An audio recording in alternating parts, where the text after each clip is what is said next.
কল্পনা করুন একটি ১৫ বছরের তরুণ তুর্কি বিশ্বের দ্রুততম বোলারদের শাসন করছেন, যার স্ট্রাইক রেট ২২৫.৩৮। আবার চিন্তা করুন একজন বোলারের কথা, যিনি পাওয়ার প্লেতেই প্রতিপক্ষের কোমর ভেঙে দিচ্ছেন ৯টি উইকেট নিয়ে। রাজস্থান রয়্যালস বনাম দিল্লি ক্যাপিটালস, এটি কেবল একটি ম্যাচ নয়, এটি হলো IPL ২০২৬-এর শ্রেষ্ঠত্বের লড়াই। জয়পুরের সাওয়াই মানসিং স্টেডিয়ামে আজ হতে যাচ্ছে একটি ঐতিহাসিক মহোৎসব, যেখানে রাজস্থান রয়্যালসের লক্ষ্য পয়েন্ট টেবিলের শীর্ষ ২ অবস্থানে নিজেদের জায়গা পাকাপোক্ত করা। অন্যদিকে দিল্লি ক্যাপিটালসের সামনে আজ নিজেদের অস্তিত্ব টিকিয়ে রাখার কঠিন চ্যালেঞ্জ। ৮টি ম্যাচের মধ্যে মাত্র ৩টি ম্যাচে জয় পেয়ে তারা এখন পয়েন্ট টেবিলের ৭ম স্থানে অবস্থান করছে। আজকের লড়াই কি দিল্লির জন্য প্রত্যাবর্তনের গল্প হবে, নাকি রাজস্থান তাদের আধিপত্য বজায় রাখবে? আপনি যদি রাজস্থান রয়্যালসের অন্ধ ভক্ত হন কিংবা দিল্লির লড়াকু মানসিকতাকে ভালোবাসেন, তবে আজকের এই কৌশলগত বিশ্লেষণটি আপনার হৃদস্পন্দন বাড়িয়ে দিতে পারে। কারণ আজ আমরা এমন কিছু গোপন পরিসংখ্যান ফাঁস করব যা সাধারণ ক্রিকেট প্রেমীদের নজরের আড়ালে থেকে গেছে। সাওয়াই মানসিং স্টেডিয়াম, যেখানে ইতিহাস কথা বলে। গত ৬৫টি IPL ম্যাচের মধ্যে ৪২টি ম্যাচই শেষ হাসি হেসেছে সেই দল যারা দ্বিতীয় ইনিংসে ব্যাটিং করেছে। অর্থাৎ টস জয়ী অধিনায়কের জন্য এখানে প্রথমে বোলিং বেছে নেওয়াটাই হবে সবচেয়ে বুদ্ধিমানের কাজ।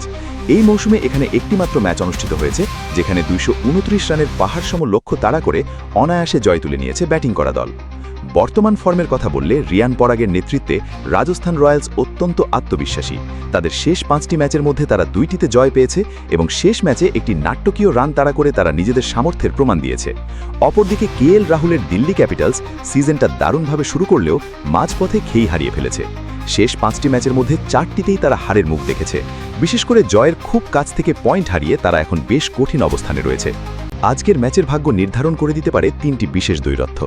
প্রথম লড়াই, KL রাহুল বনাম জোফরা আর্চার।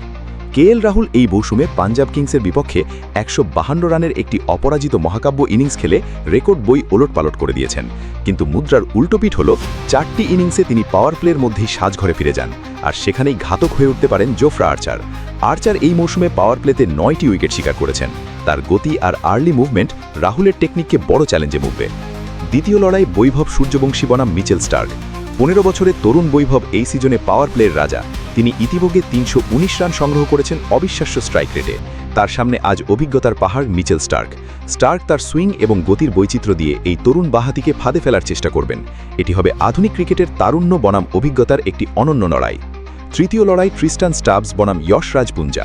দিল্লির মিডল অর্ডারের মেরুদণ্ড ট্রিস্টান স্টাবস 201 রান করেছেন 50.25 স্ট্রাইক রেটে, কিন্তু লেগ স্পিনারদের বিপক্ষে তার দুর্বলতা স্পষ্ট। যশরাজ পুঞ্জা, যিনি আগের ম্যাচে 41 রানের বিনিময়ে 2টি উইকেট নিয়ে নজর কেড়েছেন, তার গুগলিতে স্টাবসকে আটকানোর নীল নকশা তৈরি রাখবে রাজস্থান। ম্যাচের টার্নিং পয়েন্ট হতে পারে শেষ 4 ওভার। গাণিতিক বিশ্লেষণ বলছে প্রথম ইনিংসে 1 উইকেট হারিয়ে 67 রান তোলা সম্ভব হলে শেষ পর্যন্ত স্কোর 4 উইকেটের বিনিময়ে 215 রান পর্যন্ত পৌঁছাতে পারে। কিন্তু জয়পুরের পিচে কোনো স্কোরই নিরাপদ নয়। দ্বিতীয় ইনিংসে কোনো উইকেট না হারিয়ে 71 রান তোলা সম্ভব হলে 6 উইকেটের বিনিময়ে 217 রান তুলে ম্যাচ জেতা সম্ভব। চাপের মুখে রিয়ান পরাগের অধিনায়কত্ব আজ বড় পরীক্ষার সম্মুখীন হবে। বিশেষ করে ডেথ ওভারে ডোনাভান ফেরেরা এবং রিয়ান পরাগ নিজে কতটা আগ্রাসী হতে পারেন তার উপর নির্ভর করবে রাজস্থানের ভাগ্য। দিল্লির হয়ে ঘাতক হতে পারেন আকসার প্যাটেল, যিনি রাজস্থানের বিপক্ষে 11টি ইনিংসে 7টি উইকেট নিয়েছেন এবং অত্যন্ত কিপটে বোলিং করেন। যদি আজ রাজস্থান রয়্যালস জয়লাভ করে, তাহলে তারা 7টি জয় নিয়ে পয়েন্ট টেবিলে শীর্ষে ওঠার পথে একটি বিশাল ধাপ এগিয়ে যাবে, যা তাদের প্লে অফের টিকিট প্রায় নিশ্চিত করে ফেলবে। কিন্তু দিল্লি যদি আজ হেরে যায়, তাহলে তাদের জন্য প্লে অফের সমীকরণ কেবল কঠিন নয়, বরং অসম্ভব হয়ে উঠতে পারে। দিল্লির জন্য এটি এখন কেবল একটি ম্যাচ নয়, বরং তাদের সম্মান পুনরুদ্ধারের লড়াই। পয়েন্ট টেবিলের এই ইঁদুর দৌড়ে এখন প্রতিটি রান এবং প্রতিটি উইকেট সোনার চেয়েও দামি। যদিও দিল্লি ক্যাপিটালস ঘুরে দাঁড়ানোর সামর্থ্য রাখে, তবে ঘরের মাঠের সুবিধা এবং রিয়ান পরাগের দুর্দান্ত নেতৃত্ব রাজস্থান রয়্যালসকে অনেকটা এগিয়ে রাখছে। আমার সাহসী প্রেডিকশন হলো আজকের ম্যাচে রাজস্থান রয়্যালস আধিপত্য বিস্তার করে জয় ছিনিয়ে নেবে। আপনাদের কি মনে হয়, 15 বছরের বৈভব সূর্যবংশী কি আজ মিচেল স্টার্কের অভিজ্ঞতার ওপর জয়ী হতে পারবেন? কমেন্ট করে আপনার মতামত জানান। আপনি যদি ক্রিকেটের প্রতিটি মুভমেন্টের পেছনে থাকা এই গভীর বিশ্লেষণ এবং গাণিতিক সমীকরণগুলো পছন্দ করেন, তাহলে এখনই আমাদের চ্যানেলটি সাবস্ক্রাইব করুন। কারণ আমরা কেবল স্কোর বলি না, আমরা স্কোরের পেছনের গল্পটা বলি। ক্রিকেট অনিশ্চয়তার খেলা, কিন্তু পরিসংখ্যান আর কৌশল যখন মিলে যায়, তখন ইতিহাস সৃষ্টি হয়। দেখা হবে পরবর্তী ভিডিওতে। ধন্যবাদ।